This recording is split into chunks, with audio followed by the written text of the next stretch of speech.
very beginning of my media coursework, I didn't know majority of the things that I've learned throughout the year, as I have never dealt with professional hardware and software before.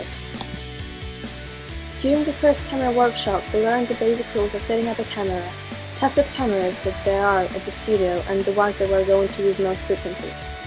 We also learned a rule of minding yours to make sure that the person holding the camera is responsible for it, as the equipment is really expensive.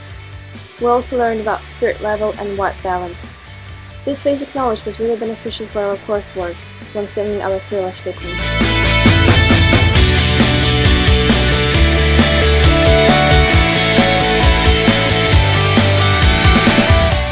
We then had another camera workshop with Matt. This week we learned about the rule of thirds so that the composition in the shot looks pleasing.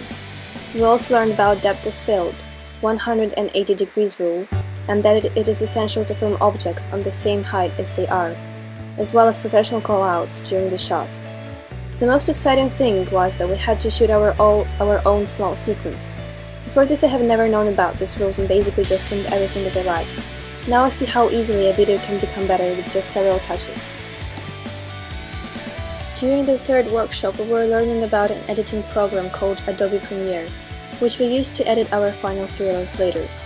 We learned about the bins and rushes, the video and timelines. This gave me a good preparation for my actual media thriller.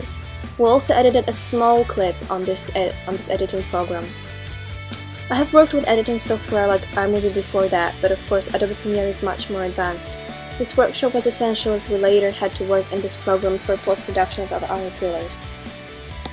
We had a practical task of getting photos of different angles with the Lego Man, so we can use this knowledge furthermore. During the fourth and fifth workshops, we were filming a sequence with a dialogue between two people, so we could apply our knowledge about shots, positions, and 180 degrees rules, and also practice our skills at editing. We made up a small script.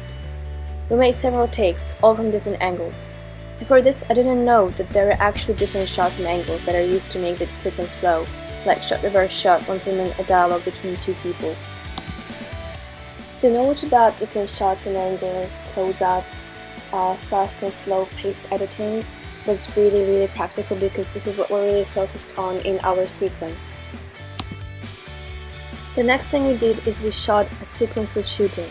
We first shot a small sequence with a raffle, as we would then add a muzzle shot in After Effects.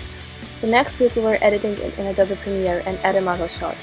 We had it on our school computers in the folder called Cooler Movie Things. For our thriller sequence, we didn't need the muzzle shot or any special effects. However, we learned about such thing as credit rate, which was really useful for our sequence in terms of sound. Overall, throughout my media coursework, starting with all the workshops and finishing with my thriller sequence, being an absolute amateur at the very beginning, I think I became capable of producing a good quality sequence with off-the-shelf software and relatively affordable hardware, being able to produce, edit, and release my sequence online.